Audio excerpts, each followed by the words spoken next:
Ta konec tedna je viharno vreme, poimenovano Hervard, prizadelo v srednjo Evropo, zlasti Nemčijo, Avstrijo, Češko in Poljsko.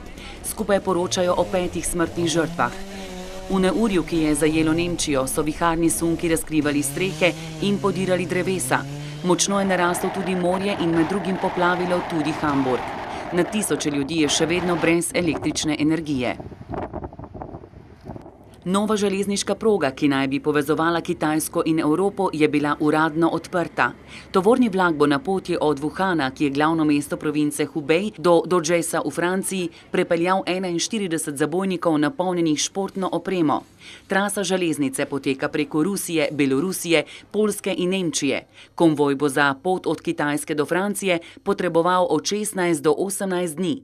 Tako so prvotni čas prevoza po morju skrajšali za skoraj 20 dni. V prihodnosti bi naj ta vlak vozil enkrat na teden. Od leta 2012 so uvedli približno 16 tovornih poti, ki povezujejo Wuhan z več kot 60 mesti v Evropi, Srednji in Zahodni Aziji. Zdaj pa gre za res. V Peruju imajo tudi noč čarovnic za 4-nožne prijatelje. Lastniki psov tekmujejo v tem, kateri kosmatinec ima bolj izvirno masko. Na tekmovanju smo lahko videli pse oblečene kot pirate in nekatere v tradicionalne kostume. Za določitev prvih 3 najboljših so uporabili aplavzometer. Zmagovalci pa so se vrnili domov z nagradami za izdelke za pse.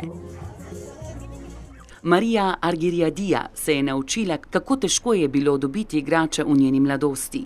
Shranjene črno-bele fotografije pričajo o tem, kako si njeni starši v božičnem času niso mogli privoščiti, da bi pod božično drevo nastavili drobna presenečenja za otroško domišljijo. Njena mama je popravljala stare, obrabljene igrače in jih dajala otrokom kot božično darilo. Zamisel, da postane zbirateljica igrač, je v njej končno dorasla, ko je svojim možem obiskala trg v Atenah leta 1970. Opazila je starega obrabljenega rumenega medvedka in se spomnila na skoraj podobnega iz njenega otroštva.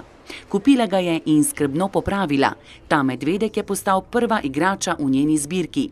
Do danes je zbrala več kot 20.000 igrač, od katerih jih je na ogled 3.000.